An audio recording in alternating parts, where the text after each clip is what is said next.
Let's make some gingerbread cookies for Santa. In your bowl, add 2.5 cups of flour, half a teaspoon of salt, a half teaspoon of cinnamon, half teaspoon of ginger, 2 teaspoons of baking soda, and then mix that together. Go ahead and set aside, and then grab another bowl or your KitchenAid out.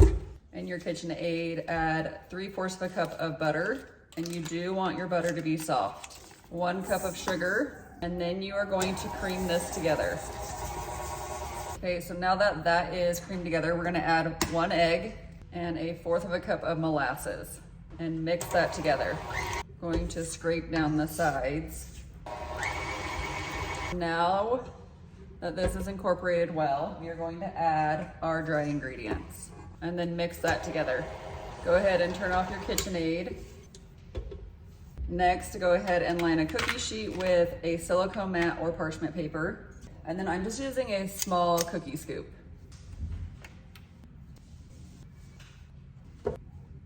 And then bake in a 350-degree preheated oven for 10 to 12 minutes. I normally side more on the side of 10 minutes because I like mine soft and chewy.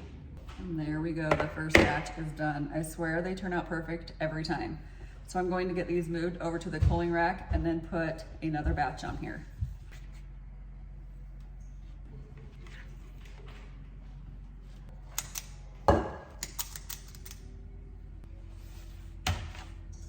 So I'm gonna finish baking these cookies, but this is how soft they are. They're literally so good. But I'll put the full recipe in the description below, and then follow me for more recipes.